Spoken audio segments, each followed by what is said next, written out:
Hey, fifth grade, welcome back to grammar. Today we're going to cover page 205 and 206, but before we get to that, I want to share a verse with you from Colossians chapter 3, verse 16.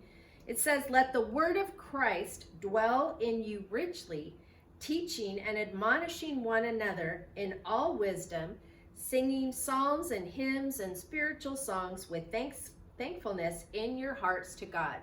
So what this verse is telling us is that we need to let God's word be inside of us, indwelling us, and for it to be coming out in our words so that we can be using it to help others, to admonish them, to encourage them, to maybe even sometimes reprove them, and then to sing songs and hymns and give thanks to the Lord. So the words that we use, again, should be kind and encouraging to others and helpful, especially in a time like this that we're going through right now.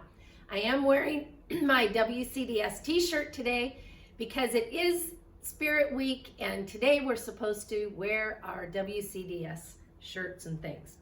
All right, so the first thing that we're going to do is correct yesterday's independent practice, excuse me, which was on page 106.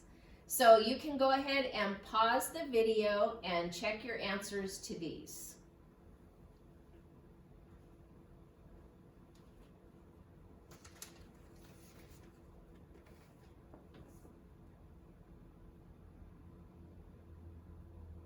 The two sentences at the bottom are just samples for you. I used the verb chosen. I had chosen, so I said I had chosen to go to college after high school. I chose to go to a Christian college. So I have the past participle form of the verb, and then I have the past form of the verb. Next, we're going to check the worksheet that you did, titled More Irregular Verbs, with the picture of the Wright brothers plane. We've got to learn a lot of interesting information about the Wright brothers. So again, go ahead, pause the video, check your answers.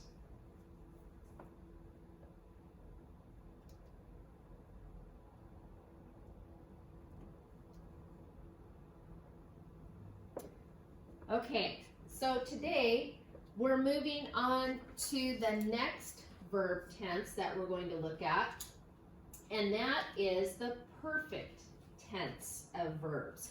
I know you probably didn't think there was all of this to learn about verbs. Pretty amazing, huh?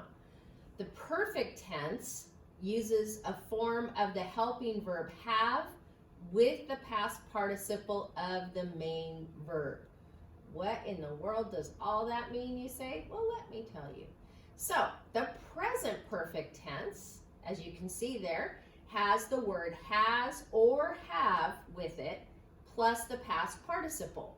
That's called the present perfect tense. The past perfect tense of the verb has the helping verb had with it. That's the past perfect tense. The future perfect tense has the verbs will have plus the past participle. So it's something that's going to happen. So let's take a look at some examples. I think that'll help make it a little clearer to you. So look at our box there with it all spelled out so nicely for us. So the first example they have for you with the present tense of the verb is produce or produces.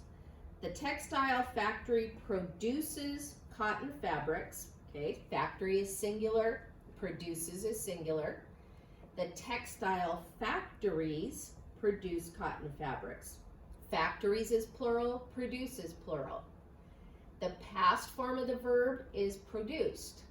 The textile factory produced cotton fabrics. So this happened in the past. Next, we have the future.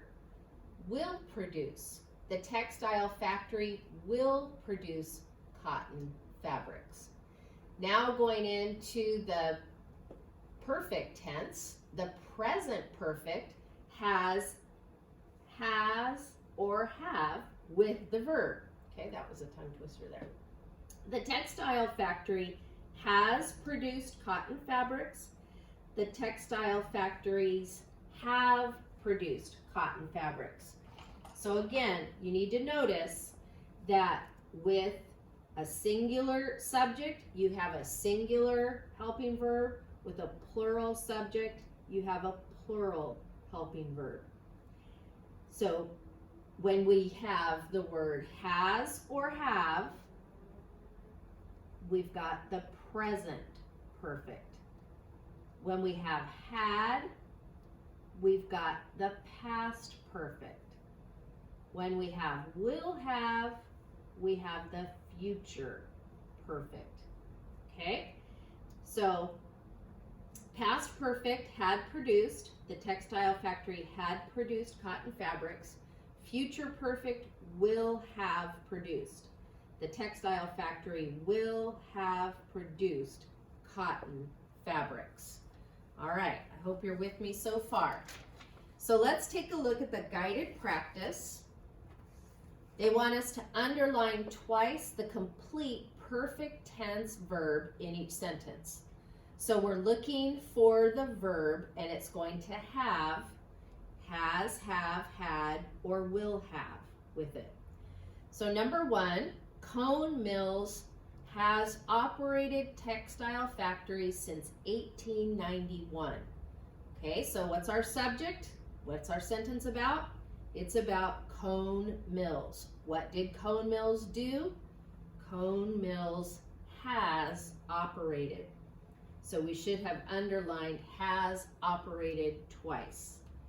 Now, they don't ask you to do this, but I think it's helpful to identify which form of the perfect tense verb we have.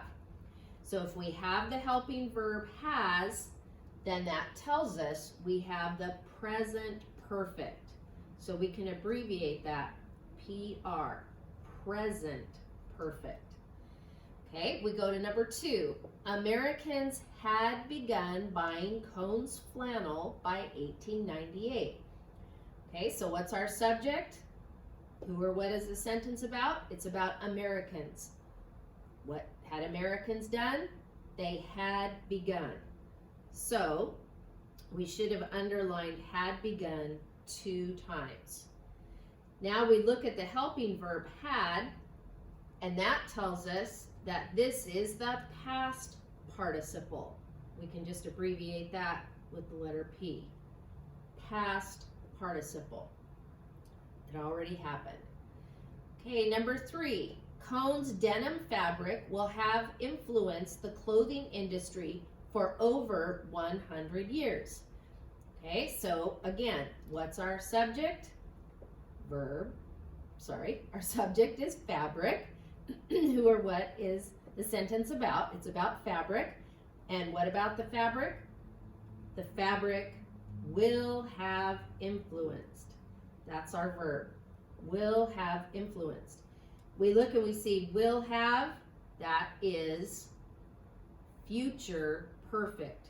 When we have will have with the verb, we've got future perfect. Okay, are you with me? Hope so. Let's keep going.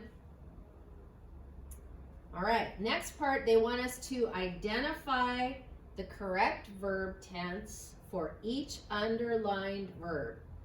Present perfect, past perfect, or future perfect. So this time, they did the hard work for us, I think. They already underlined the verb. They're just asking us to tell if it's present perfect, past perfect, or future perfect. So look at number 4. Shortly after Von Baer had placed synthetic indigo dye on the market, Cone Mills began using it on their denim. You are becoming experts in fabric production with all these sentences, right? So apparently dye is now synthetic by the time this is happening. it previously had to be done, with just natural products. Remember when we studied about colonial times and we learned about indigo? That was a plant that they used to make blue dye. Well, now they're able to come up with a man-made synthetic dye. And so this factory, Cone Mills, began to use that dye on their fabric when they were producing material. All right, so had placed tells us what? What kind of tense do we have? We look at had, and had tells us that that is past perfect. So when we have had with the main verb, it's past perfect. Okay, number 5, the company has not used only indigo dye, however. So we have has used. Has is what? Past, present, or future? All right. If you put present, you got it right. Ding, ding, ding. Number 6, different colors of denim have kept this fabric in demand. Have kept. What form of the verb do we have with the helping verb have? Okay, good. Again, present perfect. Number 7, Cone Mills will have remained an industry leader for decades. So we have will have. Will have tells us what? You're right. Future perfect. Okay, so again, the important thing to remember with has or have, that determines that the verb is present perfect. Had is past perfect. Will have is future perfect. Okay, let's go ahead and turn the page and let's look at the independent practice. And I did the first one in each of these for you just to kind of get you started, get you on the right track. They want you to underline twice the perfect tense verb in each sentence. Okay, so again, you're looking for the verb with has or have, had, or will have in front of it. So number 1, the sentence is, Cone Mills has remained up to date on fashion over the years. So, what do you see there? You're right, has remained. Okay, that's what you should underline twice. We have the main verb, remained, with the helping verb has remained. If you want to, you can even label it. They don't ask you to do this, but if you want to put PR for present above that, go ahead and do it. That will help reinforce that, will help you remember. Okay, let's go down to the next part. They want you to identify the correct verb tense for each underlined verb as present perfect, past perfect, or future perfect. So this is like what we did in the second part on the previous page. So if we look at the first sentence, it says Burlington Industries has operated in Burlington, North Carolina since 1923. That's a long time. So we have has operated. Again, what does has tell us? Has tells us that it's a present perfect form of the verb. Okay, so if you want to, you can flip back and forth, but if you want to, you can even write at the top of this page, has and have equal present, and had equals past, and will have equals future. Okay, so you're going to do the rest of those sentences, and then apply and write. I know everybody always says, do we have to do apply and write? Yes. All right, I just got you started on these. They want you to write a sentence in the future perfect tense using the verb change. So future perfect, remember, you have to use will have. So I just started one out. You don't have to use this. We will have changed, ... Or you can say, I will have, or she will have, but you have to have will have changed. And then the second one, you're using the present perfect tense of earn. Present perfect. Okay? So with present perfect, it's happening now. So she has, why am I using earned?